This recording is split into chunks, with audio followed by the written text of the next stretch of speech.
Welcome back to the Deep Dive. Today, we've pulled together a massive stack of sources to really get into an event that, well, that completely changed the game for the 20th century, World War I. We're going to cut through all the noise for you, get to the critical context, the trigger, that huge turning point, and of course the consequences that basically planted the seeds for the next big one. And when we talk about a world war, it's so important to grasp the scale our sources describe. This wasn't just some regional fight. Well, A world war, for them, it meant a clash between the big industrialized powers. It meant death and destruction on a scale that Europe had literally never seen before. and that global reach is something people often miss, You think about the main players, but the conflict's shadow was just immense. Right. We see in the sources, for instance, that India, being a British colony, was forced to send huge numbers of soldiers. These men fought and died for England, helping them win territory they had absolutely no stake in. Absolutely. So our mission today is to cut right to the core of it. We're going to start with the tinderbox, the slow burn causes, the economics, the ideas, and then look at the spark that lit the whole thing up. And finally, the peace treaty that was a disaster in itself. A disaster that almost guaranteed more trouble was coming. Okay, let's get into that slow burn. Yeah. Because the trigger, the assassination, it would have been nothing if Europe wasn't already a powder keg. And the number one cause you always see is nationalism. But this wasn't the kind of patriotism you feel on a national holiday. That's the key difference, isn't it? Simple patriotism, loving your country, your culture, that's normal. But what the sources show is that in the late 19th, early 20th centuries, it morphed into something else. Aggressive nationalism. Exactly. It became this excessive, almost religious belief that your nation was superior. And it came with this total disdain, even hatred for everyone else. So it's not just my country is great. It's my country is the best and you're in my way. Precisely. The rhetoric was toxic. The public mood in Berlin and London, wherever, it was all about one-upping your neighbors. This intense competition was just baked into the system. And that mindset feeds directly into the second cause, imperialism, which was all about one thing, really. The machine of industrialization. You have to understand the economic engine here. Countries like the UK, France, Germany, they were churning out goods at a crazy rate. But they had a problem. A huge problem. Two, really. They needed a constant flow of cheap raw materials, cotton, rubber, you name it, and they needed new captive markets to sell all the stuff they were making. So the factories in Britain needed the cotton from India. It's a direct line. A direct supply chain. And the solution was colonies. They created the system of, enslaved territories to get both the raw materials and the cheap labor. And that created friction. Massive friction. Because the countries that industrialized late Germany, Italy, Russia, they felt like they'd missed the party. They looked at Britain and France with all their colonies and felt left out, so they started challenging them for what was left. So a war over resources was almost inevitable. It was framed as a matter of national survival, which leads us to the arms race. Right, militarism. Yeah. It was all driven by paranoia, wasn't it? This idea of deterrence. It was a self-defeating spiral. The thinking was, if I build a huge weapon, the other guy will be too scared to attack. But of course, when one country builds a defensive weapon, The other country sees it as an offensive threat and builds two more. Exactly. It was just a cycle of fear. And the naval race between Britain and Germany is the most insane example of this. Germany wanted an empire, and for that, you needed a navy. A navy to challenge the British. The sources are just full of these absurd details. Germany pours billions into these huge battleships like the Imperator. So Britain, terrified of losing control of the seas, adopts a two-power standard. Meaning their navy had to be bigger than the next two largest navies combined. So Germany builds 2 ships, Britain builds 4.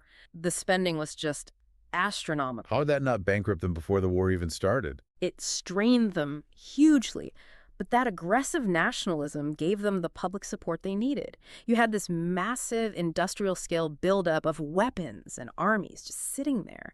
Europe was engineered for a huge explosion. It wasn't just possible, it was basically guaranteed. And all that tension and fear led to the next logical step. Secret alliances. Hostile alliances designed to make sure that if a fight started, you wouldn't be alone. Europe had already picked teams. 2 camps, just waiting for the bell to ring. On one side, you had the Triple Entente. That's Great Britain, France, and Russia. And against them, the Triple Alliance. Germany, Austria, Hungary, and Italy. And we should remember, Austria-Hungary wasn't 2 countries then. It was one huge multi-ethnic empire. Right. So you have these 2 massive power blocks just Waiting for the spark. Yeah. Which brings us to probably the most famous trigger in modern history, the Sarajevo crisis. June 28th, 1914, Archduke Franz Ferdinand, heir to the Austro-Hungarian throne, is visiting Sarajevo with his wife. And they're assassinated. But the killer wasn't acting alone, was he? He was part of something bigger. Very much so. He was a Serbian nationalist, part of a secret society called the Black Hand, the Union of Death.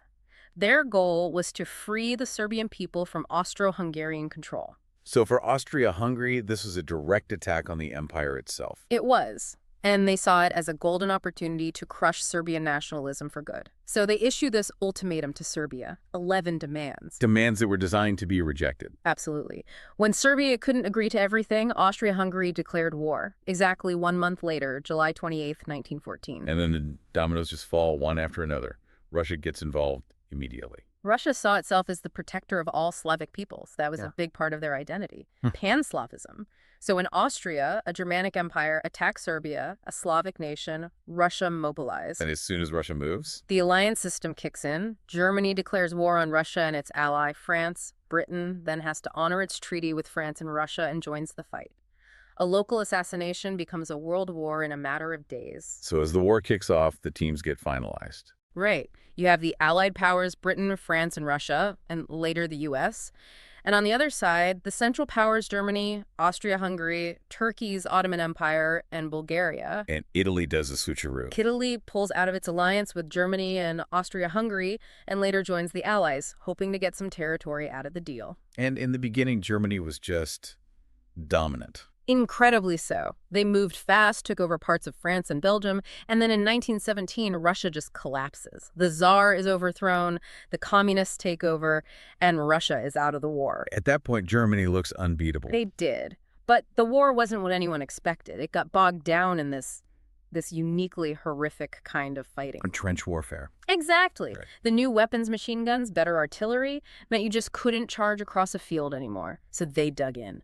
Miles and miles of rat-infested trenches with this horrifying no man's land in between. And they fought for months over just a few feet of mud. It was industrial slaughter. And Germany was winning this war of attrition right up until they made their biggest mistake. Which was Unrestricted submarine warfare. They were trying to starve Britain by sinking supply ships, but they got reckless. In May 1915, a German U-boat torpedoed a British passenger ship, the Lusitania.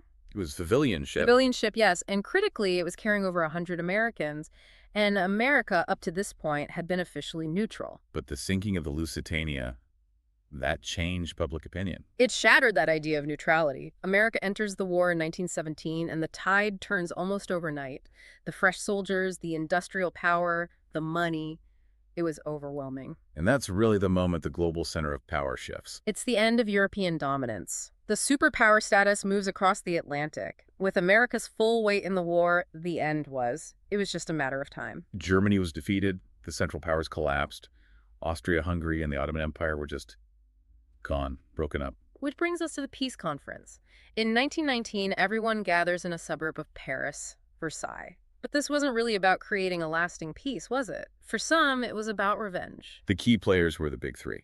You had David Lloyd George from the UK, Georges Clemenceau from France, and the U.S. President, Woodrow Wilson, and they all wanted different things. But Clemenceau, the French prime minister, he wanted to crush Germany so it could never fight again. And his vision largely won out. Germany was forced to accept total war guilt, and that was the justification for the brutal terms that followed. Let's start with the money. The reparations. They were ordered to pay $33 billion.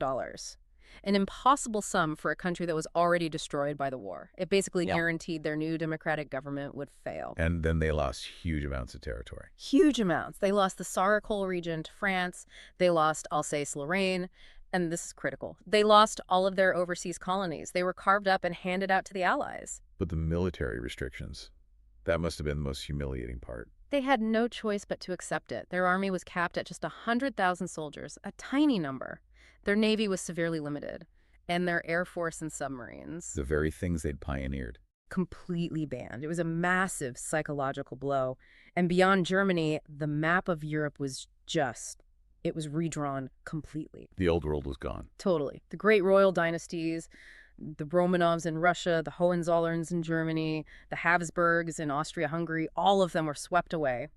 Monarchy was over. And new countries were born from the ashes. Austria and Hungary were split apart, and you get new nations like Czechoslovakia, Yugoslavia, and a newly independent Poland, all created from the land of the defeated empires.